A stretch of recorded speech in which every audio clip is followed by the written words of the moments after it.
Buenos días, estamos en la cuarta charla de Arquitasa, la Arquitasa Talks, y hoy tenemos a Margalida Ramis, que es de Baleares, licenciada en Física por la Universidad de las Islas Baleares, y desde el 2007 trabaja en GOP, que es el Grupo Balear de Ornitología y Defensa de la Naturaleza. Y trabajas como responsable del área de territorio, urbanismo, recursos naturales, cambio climático. Y bueno, contamos contigo para esta charla de hoy que va sobre vías para un turismo responsable. Arquitasa trata siempre de investigar de todos los temas relacionados con la arquitectura, con la ciudad, con el desarrollo, vías para un modo de hacer más sostenible, ¿no? Donde el valor de las cosas no sea simplemente el económico. Así que ese es el motivo por el que contamos con Margalida. Bienvenida, Margalida. Un buen día, muchísimas gracias por la invitación y siempre un placer, ¿no? Reflexionar conjuntamente sobre temas comunes. Sí. Sí, premisa de estas conversaciones que haya cruce de disciplinas, ¿no? Y de mirada. Y tratar de, bueno, poner el ojo crítico sobre las cosas y devolver un poco pequeñas píldoras, aunque sea de propuestas, de ideas, que abran una ventana a un futuro más justo para todos, ¿no? Uh-huh. Así que, bueno, ¿por qué no comienza un poco hablándonos de qué es el GOP, aunque ya lo hemos introducido, pero un poco que cuentes qué es lo que hacéis ahí, qué lucha, ¿no? Qué peleas diarias lleváis y cuál es tu trabajo como física dentro de ese área de territorio. Vale, pues sí, explicaremos por qué un grupo así como de ornitología y de defensa de la naturaleza está trabajando también estos temas. Y es que el GOP surgió como un grupo de ornitólogos que empezaron a ver cómo se veían amenazados, digamos, los espacios en los que ellos estaban haciendo el seguimiento de diferentes especies, muy vinculado a todo el inicio del proceso de turistificación de estas islas, ¿no? Para ya los años 70, incluso durante la dictadura. El GOP surge en el 75 y luego, digamos, que se implanta en el resto de islas y sale de esta gente inquieta, ¿no? Viendo la necesidad de poner en valor el territorio y los espacios naturales delante de un proceso que se estaba, digamos, dirigiendo hacia la urbanización, inicialmente de todo el tema litoral, pero también poniendo en peligro, ¿no?, los espacios naturales, que siempre son los más privilegiados desde el punto de vista de paisaje, vistas, recursos, etc. Entonces, este es el inicio del GOP y desde entonces su línea principal, digamos, con la que ha recabado más apoyo popular ha sido en la línea de defensa del territorio, ¿no? Todo el proceso de turistificación de la isla ha llevado asociado todo un proceso de construcción. Aquí los dos pilares, digamos, fundamentales desde el punto de vista económico son el turismo y la construcción. Es aquí donde pivotan los ejes del progreso, entre comillas, de estas islas. Y todo esto tenía una huella territorial, una huella sobre el territorio que siempre decimos, ¿no? Hacemos la comparativa de que este modelo económico implantado sobre el territorio ha ido colonizando los diferentes espacios territoriales. Empezó muy fuerte en el litoral, pero también luego empezó a desarrollar nuevas urbanizaciones en espacios más o menos o enclaves más privilegiados desde el punto de vista natural. Ha ido colonizando el suelo rústico más vinculado a la actividad del sector primario, hasta en estos últimos años meterse en nuestras propias casas a través del alquiler vacacional, ¿no? Entonces, hemos visto cómo esta actividad económica iba colonizando diferentes espacios y el GOP ha estado siempre allí en la lucha por la defensa del territorio, contra los procesos de urbanizaciones, impulsando la Ley de Espacios Naturales en el 91 y en estos últimos años trabajando muy en la línea, sobre todo desde mi área, ¿no?, que es el área de territorio, urbanismo, recursos, infraestructuras, un poco todo lo que yo llevo, y es la línea con más incidencia política, pues desde el ecologismo social y político estamos cuestionando fuertemente el modelo y proponiendo las alternativas que nosotros creemos que deberían enfocarse como modelo económico y social. Este es un poco el punto de partida de mi trabajo dentro de esta área. Y mi vinculación vino por tema energético inicialmente, desde el punto de vista que como física estuve trabajando en tema de renovables al terminar la carrera y luego ya me interesaba mucho lo que era la planificación territorial de las infraestructuras energéticas y surgió este trabajo que parecía vincular las dos cosas y ya entras en la espiral de, de trabajo desde la transversalidad de todas estas materias que evidentemente es inherente, ¿no? No puedes trabajar solo energía, no puedes trabajar solo territorio o solo urbanismo. Está todo súper relacionado y para mí es el máximo aliciente o valor añadido del trabajo, ¿no? La transversalidad de todos los temas que tocamos con la parte ecológica, social y política. Y ¿cuántas batallas se ganan de esa pelea? Porque es un trabajo muy agotador que Sí, erosiona mucho. sí, sí, sí, sí. A ver, se ganan, digamos que el GOP tuvo como unos años, el ecologismo de los 90 y un poco más, si quieres, nosotros le decíamos un ecologismo muy toponímico, porque lo que teníamos en las luchas, las campañas eran todas, salvemos este espacio, o la dragonera libre, o yo qué sé, ¿no? Proteger la serra, o contra una urbanización concreta, o un macroproyecto hotelero concreto. Entonces eran como luchas muy singulares, muy localizadas, con un topónimo que facilitaba mucho la adhesión de la gente, ¿no? Era por los espacios naturales, Salvem Mondregó, muchos de los espacios ahora naturales protegidos vienen de una campaña y de luchas en la calle y movilizaciones pidiendo la protección. Entonces aquí se ganaron muchas batallas durante los años 90, con mucha movilización social. Mallorca tiene...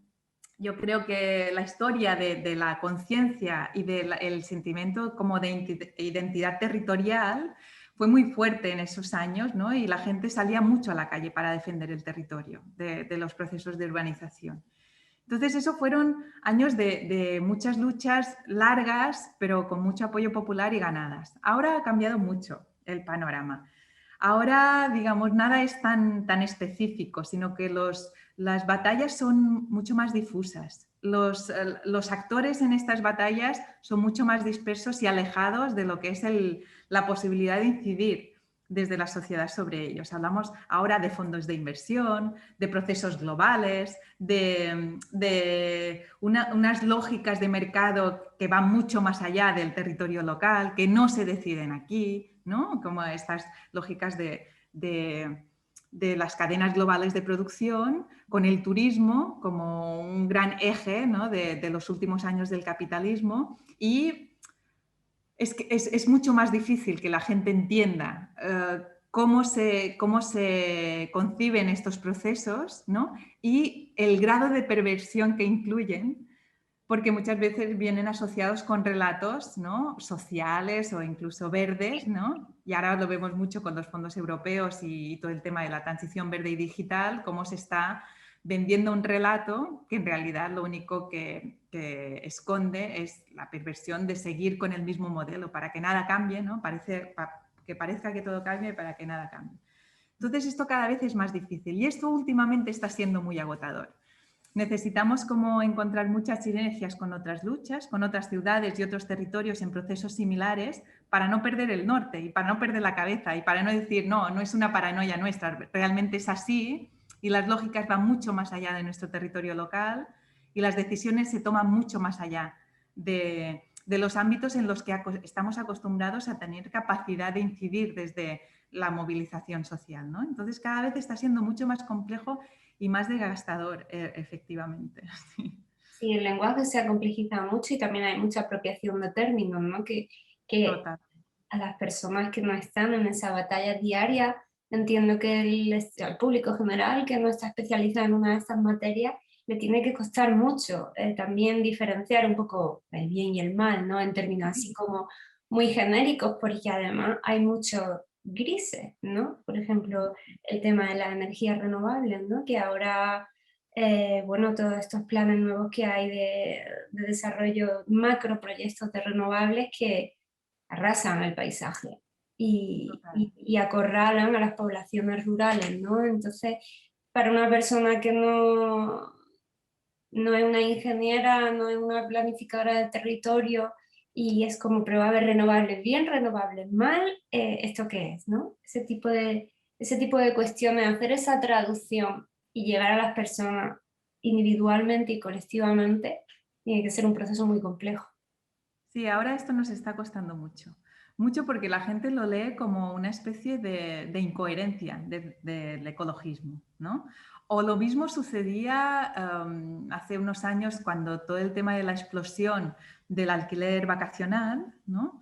En donde el GOP se posiciona en contra del alquiler vacacional en casas, ¿no?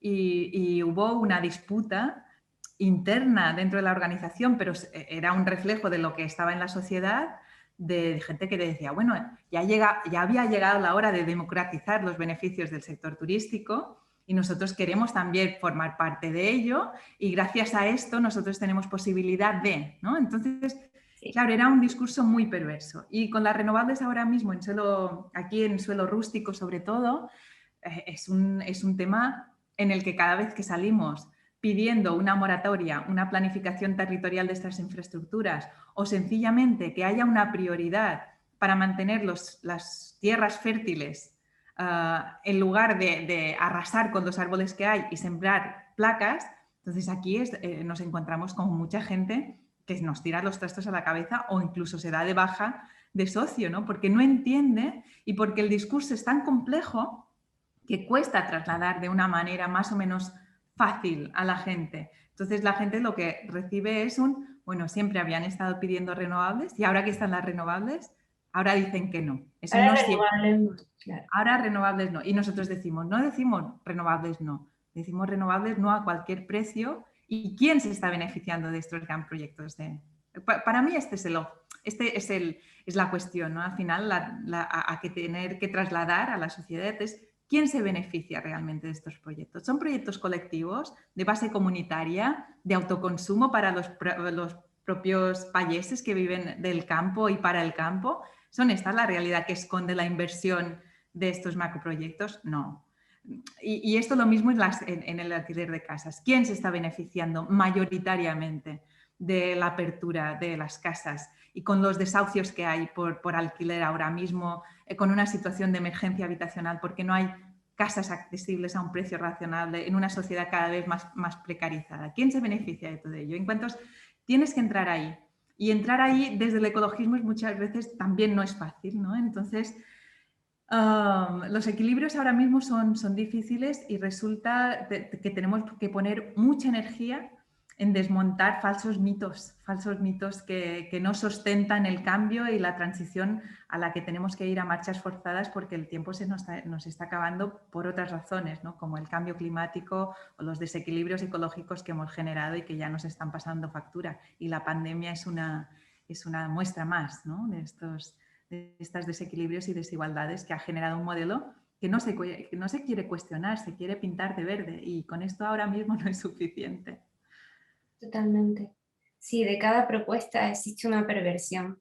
Sí. Es casi debería, a nivel diseño de propuesta, diseño de estrategia, tenerse en cuenta de antemano cuáles son todas las perversiones posibles, porque siempre existen. Los dos ejemplos que estamos hablando, la renovable y el alquiler vacacional, parece que es bastante evidente, ¿no? Cuando surgió Airbnb, lo que dice, el discurso era economía circular y tenía sentido, porque si las familias dicen, pues yo tengo una habitación vacía, con esto puedo estar un poco también haciendo competencia a un sector que está dominado por grandes economías y no ayuda a mantener la vivienda y el turista tiene una experiencia mucho más saludable, no son hoteles como ganados, sino que puede interesarse más por la cultura. O sea, todas las ideas son maravillosas. Hasta que de repente vino la perversión, que es compra un edificio entero, echa a los vecinos y todo pertenece a la misma empresa y encima sin ninguna de las garantías que ofrece un sector propiamente regulado, ¿no? Exacto. Sí, sí, sí, totalmente. Bueno, todos estos temas son muchos de los que trata en un blog en el que escribes también, la web Albasur, ¿no? De desarrollo, de investigación, comunicación, desarrollo, y un poco hemos tocado muchos de los temas que tú tratas ahí, ¿no? Que el alquiler turístico de vivienda, la transición ecosocial, la desturistización como una estrategia necesaria, y también la consideración de algunos términos que están muy asentados en la sociedad pues desde otro punto de vista, ¿no? Como por ejemplo, cada vez que se habla de que el turismo es un sector de un gran peso en la economía de quién, ¿no? Es decir, vivir del turismo o malvivir del turismo, ¿no? Es uno de tus textos. Y quizá podríamos hablar un poco de esos indicadores que usas para un poco hacer la lectura de realmente cuál es la economía del turismo, cómo se refleja en la sociedad, porque se hacen grandes sacrificios de espacios naturales, de patrimonio, de espacios de las ciudades y del campo, por esa, ¿no?, economía supuesta, pero cómo se ve reflejada realmente en el día a día de las personas. Claro.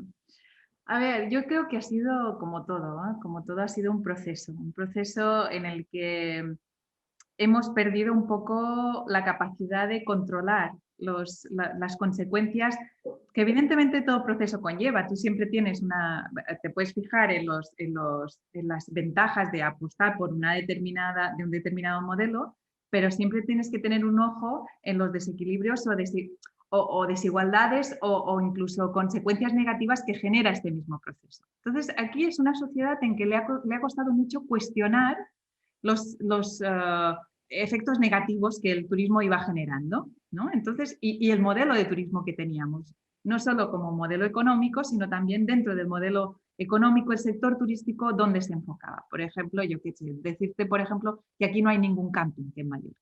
Y no es casualidad que no haya ningún camping, es porque quien ha generado las leyes turísticas ha apostado siempre para que unas pequeñas élites se beneficiaran de todo el beneficio turístico, ¿no? Eso como por poner un ejemplo que para mí es muy significativo, que en una isla tan grande no haya ni un solo camping para que la gente pueda venir a hacer este tipo de turismo. Entonces, yo creo que la lectura de todo el proceso nos ha ido haciendo ver que es una sociedad en la que cada vez la precarización de las condiciones de vida en general para la población residente iban en aumento en paralelo al aumento del número de turistas que cada año nos visitaban y por tanto a la masificación de los espacios turísticos, a la pérdida de los espacios de convivencia en las ciudades y en los municipios. Cualquier espacio o cualquier cosa es susceptible de convertirse en un producto turístico y en un espacio turístico, ¿no? Y un poco la mentalidad ha sido de ponerlo todo a disposición del sector turístico. Claro, con ello hemos perdido la diversidad económica, hemos perdido la capacidad de oportunidades de la gente joven que vive aquí, estudia aquí y un momento dado tiene que salirse de aquí si quiere trabajar en algo que no sea directa o indirectamente relacionado con el sector turístico. Hemos perdido la capacidad de gestionar o de producir desde el punto de vista también del sector primario un mínimo, no te digo ya una autosuficiencia 100%, pero un mínimo de capacidad de producción para lo que es la soberanía y seguridad alimentaria. Hemos perdido una cantidad de oficios relacionados con la gestión del territorio en pocas generaciones, un conocimiento, digamos, de cómo gestionamos el territorio, cómo gestionamos el mar, cómo gestionamos todos los recursos que todo ello conlleva para sostener vidas y los hemos convertido todo en producto turístico. Es decir, aquí la agricultura es la antepenúltima ley agraria, lo que hacía es decirle el mensaje que le daba a la gente que se dedicaba a ello, bueno, esto no te da económicamente, ¿no? Con las lógicas de las grandes inversiones también de la PAC a nivel europeo, es compra mucha maquinaria, produce intensivamente para exportar, ¿no?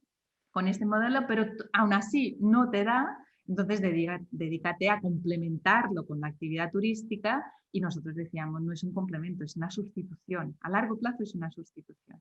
Entonces, claro, todo esto nos pone en una situación como sociedad de una extrema vulnerabilidad. Es decir, tenemos índices muy altos de abandono escolar, tenemos índices muy bajos de gente con estudios superiores, tenemos la precariedad laboral dentro del sector de la hostelería en estos últimos años ha aumentado de manera flagrante. Es decir, yo creo que la parte más significativa y quien lo ha puesto más en relieve ha sido toda la organización de las camareras de piso, las Kellys, ¿no? Denunciando las condiciones de precarización de su actividad laboral en el sector de la hostelería. Pero no solo ellas, cocineros, camareros, ¿no? Una sociedad que se ha decidido que fuera una sociedad de servicios, pero sin un retorno con unas condiciones mínimas para sostener a una clase trabajadora que está sosteniendo en realidad esta actividad económica. Y todas las políticas van enfocadas a los beneficios, ¿no? A sostener a la gente que evidentemente con sus trabajos está sosteniendo todo esto. Claro, luego tenemos todos los índices de degradación ambiental también a nivel de agua, de residuos, de energía. La cantidad de dinero público que se invierte en infraestructuras para poder sostener una duplicidad de población en verano. Es decir, aquí la población en las épocas turísticas 2017, previas, digamos, a la pandemia, 2017-2018, que fueron los años como un cuestión mayor social a nivel que se salió a las calles para pedir basta de masificación turística, ¿no? Hasta aquí hemos llegado, nos plantamos ecologistas junto con Kellys, junto con sindicatos, junto con gente joven, ¿no? Diciendo ya basta, esto nos está precarizando la vida y vemos que los flujos de dinero pasan por encima de nuestras cabezas, pero nada se queda aquí para sostener esta sociedad y además nos estamos haciendo trampas a nosotros mismos apostando todo a un solo sector y esto lo hemos visto en la pandemia, ¿no? Y en la vulnerabilidad y cómo en la sociedad se fue a pique en cuanto se acaba la actividad turística porque vive de ello y la tensión social que esto genera. Entonces todo esto va unido y todo esto va junto y necesitamos como ponerlo todo en el debate social. Y necesitamos que ahora de alguna forma los esfuerzos vayan precisamente a intentar disminuir la vulnerabilidad de esta sociedad, ¿no? Y garantizar unos mínimos para vivir dignamente de cara a futuro. Y esto es un trabajo ingente que nos cuesta muchísimo y que además estamos viendo que no estamos consiguiendo, digamos, transmitir ni que la sociedad la asuma, ni que políticamente se asuma este cambio. Entonces estamos en un momento, en catalán se llama un momento cruillo, una encrucijada, ¿no? En donde evidentemente habrá un antes y un después, pero en lugar de redirigir para sostener la vida de cara a futuro, lo que estamos viendo es que las medidas que se están tomando son para acelerar un poco el colapso, ¿no? El momento en que tengamos una situación ya insostenible por cuestión climática, por cuestión social o por cuestión, evidentemente, de que el turismo tampoco va a seguir manteniéndose como ha sido hasta ahora. Entonces, intentar poner todos los esfuerzos en recuperar esta actividad turística, que es donde se está ahora mismo, es una especie de suicidio colectivo a corto plazo, además, no en diferido y para futuras generaciones, sino ya para este modelo ya no da. Entonces, aquí estamos un poco planteando estas alternativas y viendo que el papel precisamente del turismo no necesariamente tiene que desaparecer, pero sí que necesita ser repensado. ¿Quién se beneficia? ¿Quién está haciendo turismo en las capas sociales y a nivel global? ¿Quién se beneficia del modelo de negocios tal y como está implantado? ¿Quién se beneficia del traslado ingente masivo de personas cuando tenemos una realidad de refugiados que no podremos asumir y que somos incapaces como Unión Europea de dar una respuesta? Todas estas realidades están allí confrontando ahora mismo y con una tensión evidente. Entonces, hace poco en un artículo reflexionábamos el tema y lo compartimos con los compañeros de Albasud, ¿no? Con los que tenemos un diálogo muy estimulante y necesario, yo creo, ¿no? Con espacios de reflexión en torno al turismo, ¿no? No es decir, vamos a dejar el turismo al margen y vamos a ver dónde nos enfocamos. No, esto debe ser un sector con el que podamos dialogar para planificar un decrecimiento de la intensidad de la actividad turística. ¿Qué hacemos con las infraestructuras turísticas, sobre todo tema litoral? Necesitamos un plan para deconstruir el litoral en los próximos años porque vamos a tener periodos intensos y extremos en el litoral y daños materiales a tener que lamentar si no nos anticipamos a ello, ¿no? ¿Qué hacemos con las infraestructuras de espacios turísticos hiperamortizados y que ahora mismo, delante, por ejemplo, de un problema de acceso a la vivienda por unas amplias capas de la sociedad, estas infraestructuras pueden socializarse, ¿no? Pueden recuperarse para hacer vivienda pública. Pero no se trata de que estos señores que han amortizado la inversión turística ahora mismo tengan que verse beneficiados por un cambio de usos de sus hoteles, sino que quizá tenemos que pensar en expropiaciones, en colectivizaciones y en soluciones en que lo privado, esto es lo que ahora se llama la cooperación público-privada, que es al final que la parte pública asume los riesgos de los privados, ¿no? y les da un apoyo. Yo creo que esto se tiene que revertir, y es decir, es el privado el que ahora tiene que ponerse a disposición de lo público. Y de alguna forma la reflexión es, si hasta ahora el turismo en las islas ha sido el motor económico de este progreso de esta sociedad, y lo pongo así porque es un progreso superficial, ¿no?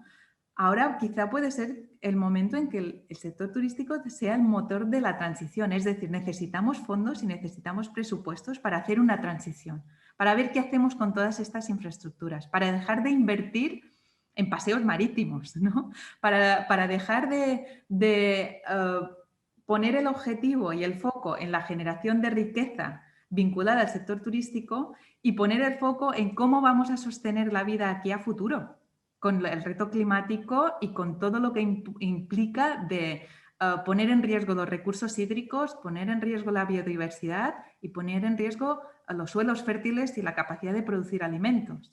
Estos son los tres ejes en los que va a tener que sustentarse la vida a futuro en cualquier territorio. Pues vamos a poner los esfuerzos en garantizar estos tres esenciales para la vida, ¿no?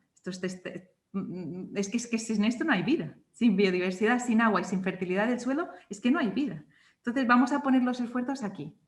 Y esto implica un decrecimiento de la actividad intensiva turística. ¿Qué hacemos con las infraestructuras turísticas? Plantearlo. Vamos a planificar una disminución de plazas turísticas, una reconversión de las infraestructuras que sean susceptibles de ser reconvertidas, una reconfiguración de las concepciones urbanísticas donde están estos espacios, que ahora mismo eran espacios destinados al uso turístico y quizá tendrán que planificarse también urbanísticamente desde el punto de vista de poder sostener una vida y tener unos servicios, una accesibilidad, un transporte que pueda acompañar una vida cotidiana en estos espacios ahora solo pensados para el turismo. Necesitamos pensar esto y necesitamos que parte del dinero que genera esta actividad turística todavía hoy se esté potenciando estos tres esenciales para sostener la vida futuro. Con formación, necesitamos gente que recupere, digamos, esas sabidurías de gestión de estos recursos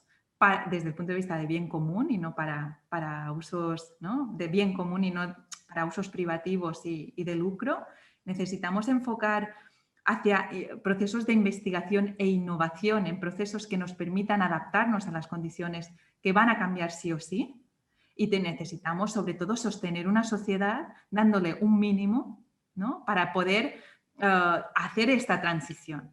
Cuando tienes una sociedad que depende y está hasta aquí y no tiene otra opción que trabajar en el sector turístico, porque si no, no sostiene a su familia, no sostiene su comunidad y no sostiene su realidad migrante, su realidad precarizada, su realidad de mujer, su realidad de no sé qué, de toda esta diversidad que no tiene ahora mismo una voz, ¿no?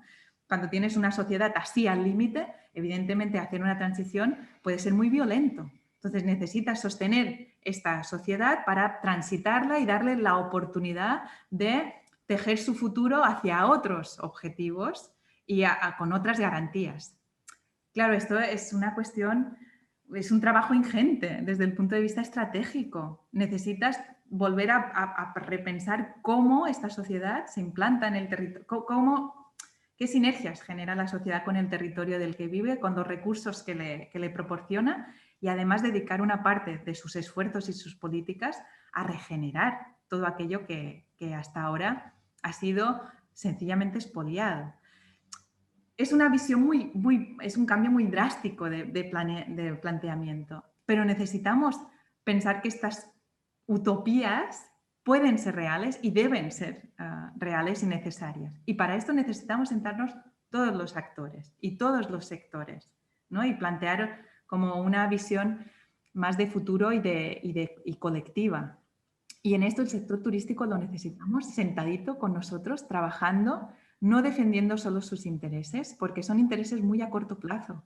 Y a corto plazo ahora mismo seremos incapaces de recuperar los niveles económicos. De hecho, espero que no se puedan recuperar porque estos niveles económicos sí van vinculados a una precarización muy fuerte de la clase trabajadora. Y ahora lo estamos viendo estos días en quejas del sector de la hostelería. Muchos hoteles han abierto al 80%, al 70% sus plantas, ¿no? Y han contratado menos gente para hacer casi el mismo trabajo para mantener sus beneficios a costa de, una vez más, las condiciones laborales, ¿no? Y las que les habían dado un paso hacia adelante en consolidación de determinados derechos y ahora se ha hecho marcha atrás y casi sin poder rechistar, porque la gracia es que esta temporada has podido trabajar, ¿no? Entonces esto es muy perverso, muy perverso. Sí, parecía que la pandemia había sido un gran abreojo en un poco visualizar esa proyección, ¿no? De cómo pueden ser los tiempos venideros y también abreojos de la propia situación actual, ¿no? Esos cascos históricos vacíos al 100%, mientras que en barrio la vida podía tener una cierta normalidad, ¿no? De, pues, gente yendo a hacer la compra, gente paseando al perro. Yo vivo en Ámsterdam y bueno, cuando se cortó el turismo, todo el casco histórico de lo que es el Barrio Rojo y los primeros canales de los anillos estaban desiertos, mientras que en el resto de barrios históricos la vida continuaba, ¿no? Entonces eso dice mucho de cómo está estructurada la población dentro de las ciudades y si ver eso con los propios ojos nos hace ser conscientes de que así no se sostiene ninguna ciudad, pues de otras maneras, es muy difícil que de otras maneras sí se pueda ver, ¿no? Sin embargo, ha terminado la pandemia y parece que todos estábamos tan deseosos de recuperar la normalidad, el mundo conocido, que ha habido esa gran regresión, ¿no? Y de una vuelta del turismo con muchísima fuerza, además tratando de recuperar el tiempo perdido, como comentaba. Y respecto a las luchas sociales, por ejemplo, como de las Kelly, o lo que comentaba al inicio de que en los años 90 había mucha participación de la gente por un sentimiento identitario con la isla, me parece que eso es un punto clave porque la mirada crítica del propio habitante cotidiano sobre su propio territorio es muy necesaria para que estos procesos calen, ¿no? Porque, bueno, uno de los agentes activadores de todos los procesos turísticos es la propia sociedad siempre, ¿no? Tenemos la sociedad, el sector público y el sector privado. Poniendo ejemplos de grandes fechorías al medio ambiente por parte del sector turístico, tenemos el ejemplo del algarrobico, conocido por todo el mundo, que no hace falta introducir, yo creo, todo el mundo lo conoce, y los grandes defensores del algarrobico era la población de, no toda, por supuesto, pero gran parte de la población de Carbonera, el pueblo junto a él, porque todo el pueblo pensaba que iba a trabajar en el hotel, ¿no? Exacto. Entonces también un tema a introducir un poco es de quién es el patrimonio natural, a quién pertenece el patrimonio natural, a quién pertenece el patrimonio cultural, pertenece a todos, ¿no? Entonces nunca por un pequeño sector, por un pequeño municipio se debe sacrificar algo que pertenece a toda la humanidad, ¿no? Pero eso es algo que tiene que partir, ese pensamiento tiene que partir de la propia sociedad, porque si no se genera una especie de síndrome de Estocolmo, ¿no? De enamorarte de tu secuestrador. Sí, sí, sí, cierto. Sí, Y sí, creo que esa es una de las grandes tareas y creo que digamos, la visualización de ello es este corto plazo, de que se acaba, que ya no da más de sí un sistema, ¿no? Y eso es importante que lo vea primero la población, normal y corriente, el habitante medio, pero también el sector turístico, porque, claro, si al sector turístico directamente se le entra como, bueno, ya has sacado demasiado del bote, hay que compartir recursos, hay que tal, bueno, es una gran potencia, nunca va a ser partícipe equilibrar la balanza de ninguna manera, pero hablando en los propios términos que manejan, sí van a enfrentarse a grandes pérdidas porque el sector turístico ya no da más de sí. El futuro que viene, mira, Grecia este verano con todos los incendios, va a ser muy parecido a eso. Si ellos mismos ven que ya esa gallina de los huevos de oro no puede dar más, van a tener que obligatoriamente reinventarse y participar de una idea más colectiva, ¿no? Porque individualmente ya no van a poder continuar con ciertos modos de hacer, ¿no? Entonces, como decía, tiene que estar la mesa con todo el mundo sentado, ¿no? Pero también hablar en los términos que cada uno maneja, porque la sociedad entiende de tener trabajo ese verano, poder pagar el alquiler a fin de mes, una gran empresa entiende de beneficios, como todo, cómo hacer que todos vean que un sector ya no le va a dar solución ni a una cosa ni a la otra. Bueno, yo creo que es el gran reto, por eso es tan complejo y por eso necesitamos espacios en los que estemos todos. Cuando se inició todo el tema de la pandemia y nos tuvieron confinados, nuestras primeras interlocuciones con la clase política fue generar espacios en los que estemos todos. Es decir, no te reúnas conmigo para solo hablar de los temas que tú crees que a mí me preocupan, porque yo no quiero solo hablar de los espacios naturales y las especies. Para mí va todo ligado. Para que los espacios naturales y especies tengan garantías, yo necesito hablar de modelo económico y social. Entonces, genérate espacios de interlocución más allá de lo que ellos entienden como el diálogo social, que es gobierno, sindicatos mayoritarios y patronal. No, necesitamos sociedad civil. Y la sociedad civil ahora mismo tiene un bagaje de conocimiento colectivo porque ha trabajado durante años en la calle con los problemas derivados de este modelo.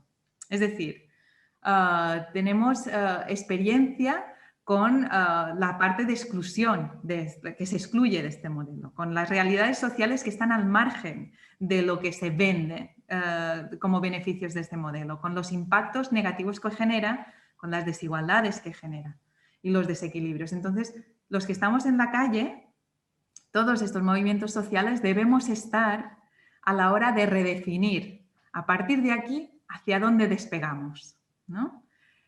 Y ha habido siempre, o sobre todo en este caso, en el caso de las islas, una negación tajante a abrir estos espacios de diálogo. Y ellos nos decían, no, nosotros ya tenemos el diálogo social, están patronales y sindicato, y lo tenemos establecido así por el estatuto, ¿no? Y entonces decían, no hay un espacio. Pues genéralo, porque la realidad que estás afrontando no tiene precedentes. Entonces necesitamos otros marcos legales y otras herramientas para afrontarlos.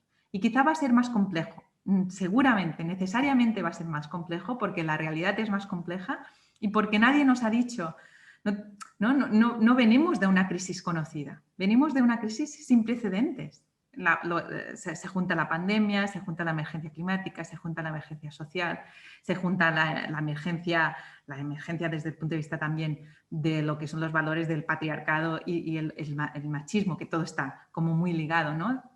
Por tanto, cuando nosotros, por ejemplo, abogamos desde los movimientos sociales, una clase de propuestas para la transición ecosocial poniendo la vida en el centro, necesitamos todas estas experiencias de la gente, de los colectivos, de las luchas, ¿no? Que durante muchos años pues, están en los márgenes trabajando con los desequilibrios que generan un modelo por el que se está trabajando políticamente desde el sector privado y empresarial. Entonces vamos a sentarnos todos, vamos a poner todo sobre la mesa y no para que cada cual tire para sus beneficios y para seguir manteniendo su situación de privilegio, sino para cuestionar estos privilegios y ver cómo colectivamente buscamos espacios de salida en los que de algún modo el común esté por encima, ¿no? Y yo creo que esto no es imposible. Te juro que yo creo que a veces que si seguimos en esto es porque creemos que solo tiene que haber la voluntad, ¿no? de que pueda ser así. Me pasa que es complejo, sí, cierto. Y nuestra disposición fue absoluta, es decir, vamos a trabajar evidentemente a cambio de nada, sencillamente porque creemos en ello y vamos a poner nuestros esfuerzos máximos. Estamos todos en el mismo barco y si no entendemos esto, nos vamos a pique, ¿no? Porque si cada uno se va a salvar lo suyo, pues entonces aquí no vamos a salir.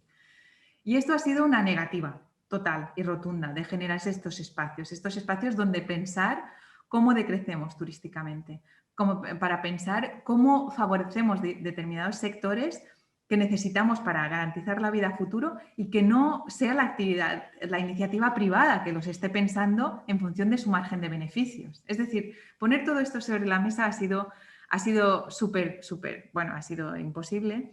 Y de hecho, a partir de aquí, por eso, han salido diferentes iniciativas como este espacio de encuentro desde las bases, ¿no? Que necesitamos estar también cohesionadas para afrontar las incertidumbres, ¿no? Que nos aboca pues, no tener el trabajo garantizado, no tener los cuidados garantizados, no tener una salud, unas pensiones garantizadas. Todo esto ahora está en vilo, ¿no? Y como sociedad necesitamos articular nuestras infraestructuras o nuestras estructuras de apoyo mutuo que decimos, ¿no? Y en este sentido sale lo que es la iniciativa La vida al centre, ¿no? Aquí, después de la pandemia, la vida en el centro, con una serie de propuestas políticas, de 80 propuestas políticas para la transición ecosocial, pero también con el ánimo de generar un espacio de encuentro y de apoyo desde las bases.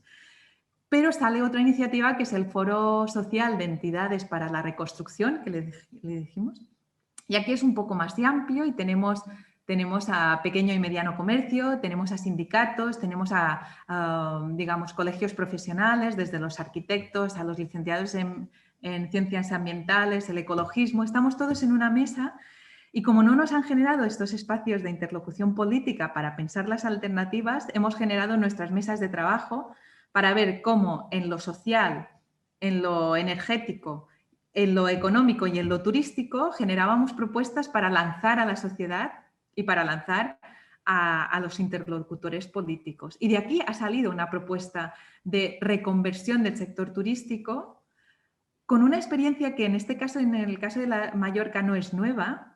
Aquí hubo una temporada en que se quiso poner límite a las plazas turísticas, de esto se ha olvidado. Ahora ya es como el demonio poner límite a las plazas turísticas, pero aquí ha habido planes políticos para esponjar, tirar abajo hoteles obsoletos, reconvertir determinados espacios e incluso pensar en cambio de uso. Es decir, no es nuevo. Lo que pasa es que plantearlo ahora es como, ¿cómo se os ocurre? ¿Cómo se os ocurre hacer lo que ya hicimos tiempo atrás, ¿no? Que hubo una bolsa de plazas turísticas a la que se le metieron muchísimas excepciones, pero que en cualquier caso lo que decía esta bolsa es, si tú quieres dar una plaza nueva de alta, tienes que garantizarte que se ha dado de baja una plaza antes, ¿no? Entonces, ¿qué pedíamos nosotros? Que el alquiler vacacional estuviera en esta bolsa de plazas, que no hubiera excepciones, es decir, yo que sé, en su momento se excepcionó de estar en la bolsa de plazas turísticas los campos de golf con oferta complementaria. Se quería incentivar la construcción de campos de golf, entonces se permitió hacer un hotel anexo de 450 plazas que no entraban además en esta bolsa, ¿no? Estas excepciones se han ido haciendo y nosotros lo que pedíamos era recuperar, en lugar del 1 por 1, el 2 por 1, es decir, que se den dos plazas de baja por cada una nueva que se quiera hacer, que no haya excepciones y que el alquiler turístico, las plazas de alquiler estén en este cómputo de plazas. Que no haya escenarios de crecimiento de plazas turísticas, sobre todo en escenarios en zonas ya supermaduras, que se contemple el cambio de usos, pero siempre apostando por la propiedad pública de estas infraestructuras y la integración urbanística de estos espacios, es decir, que no sea un cambio de usos solo del edificio, porque necesitamos que si aquí, lo que te decía antes, si aquí vive gente, necesitará acceder a un PAC, necesitará acceder a una escuela, necesitará transporte público, necesitará toda una serie de servicios urbanísticos que ahora mismo quizá no están pensados en estos espacios. E incluso planteamos una propuesta en el que haya como un incentivo a deconstruir hoteles, ¿no? Y este incentivo pasa por la amortización de las plazas, es decir, tus plazas están amortizadas, quizá el negocio ya no te da y desde la administración incentivamos a que tú entres en un programa voluntario de eliminación de plazas turísticas. Y aquí es donde no nos inventamos nada nuevo. Aquí se han derrumbado hoteles y se ha hecho con dinero de la ecotasa, de lo que en su tiempo fue un impuesto vinculado a la actividad turística, ¿no? Y que fue muy cuestionado y que ahora se reconvirtió en el impuesto de turismo sostenible, que nosotros hemos cuestionado infinito, porque bueno, es un poco también perverso la concepción y la utilización de los fondos del impuesto. Yeah. Pero en cualquier caso está. Entonces, vamos a coger de los conocimientos que ya de experiencias que han funcionado y ver, incluso poniendo un poco de creatividad, qué nuevas herramientas podemos poner a disposición teniendo muy claros cuáles son los objetivos, ¿no? de esta reconversión, deconstrucción, desturistización o de crecimiento turístico. Y esto tiene que ser, los objetivos se tienen que marcar. Yo no te diré desde el consenso, porque incluso yo soy, a veces aquí peco un poco no de autoritarismo, pero es que creo que hay un interés general y una necesidad de preservar las garantías de la vida a futuro que ahora mismo políticamente deben imponerse al consenso, ¿sabes? Y esto es difícil de transmitir y de vender, pero es que creo que cuando tú declaras emergencia climática, tus políticas deben de estar de acuerdo con esta emergencia climática. Y lo que no puedes hacer es mantener el marco legal y el marco institucional que nos ha llevado a la emergencia climática y decir, bueno, ya la he declarado, pero sigo continuando con las mismas políticas y las mismas herramientas para cambiar una realidad que me está colapsando. Necesitas un marco legal donde las prioridades cambien y donde desde tú políticamente defiendas la legitimidad de decir que no haces más carreteras. Aunque tengas un contrato con una gran empresa comprometido y un plan de carreteras previsto en el 98 y tu compromiso político cuando entraste de ejecutar no sé cuántas infraestructuras, no sé, has declarado una emergencia climática, es porque la realidad de tu entorno ha cambiado hasta tal punto que tus promesas políticas, tu plan y tus objetivos que tenías como partido hace 20 años, necesitas revisarlos. Entonces, necesitas construir otro marco y además con urgencia.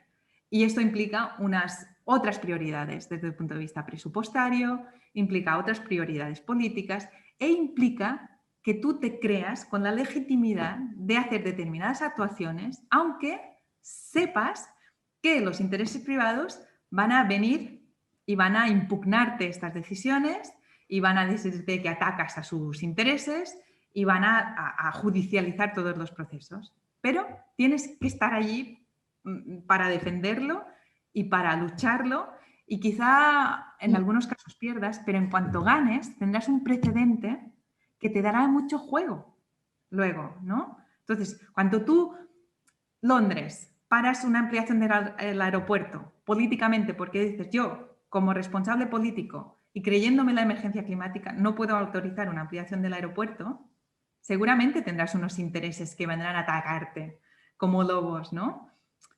Pero si ganas este caso, si esto se judicializa y ganas este caso, tu precedente es importantísimo, porque cualquier político se verá con la legitimidad de parar infraestructuras y de parar inversiones privadas porque es una cuestión de emergencia climática, porque es una cuestión de responsabilidad sobre la sociedad que tú ahora tienes, digamos, el deber de gestionar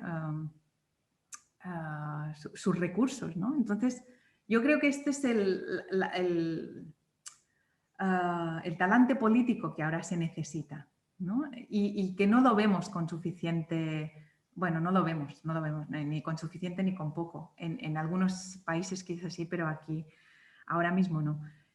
Y yo creo que ese es el paradigma mental que tiene que cambiar mucho. Entonces yo creo que la sociedad, si viera estos cambios, quizá al principio siempre las resistencias están y la voluntad de creer que todo puede ser como antes, ¿no? Y como no aceptar los retos que nos vienen encima porque, claro, estamos muy nuestro coco está mucho lo del estado del bienestar. ya nos facilitarán, nosotros trabajaremos y ya nos facilitarán todas las condiciones mínimas. Esto ahora mismo no está garantizado, pero la gente quiere seguir creyendo que sí, porque aterra ver la realidad también tal y como es.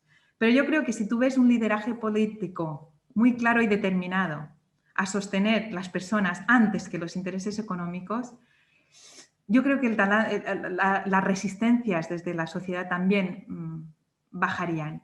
Quiero creer que esto es así, quiero creer. Pero bueno, es que es un cambio de paradigma tan bestia lo que necesitamos que tenemos que seguir hablando de ello y al menos que esté en los diálogos sociales, que esté en los debates, que esté un poco en el imaginario colectivo, que sí que hay otra forma de hacer las cosas, ¿no? Y que socialmente podríamos sostenerlo de otra manera, que si no va a ser sálvese quien pueda y esto puede ser fatal.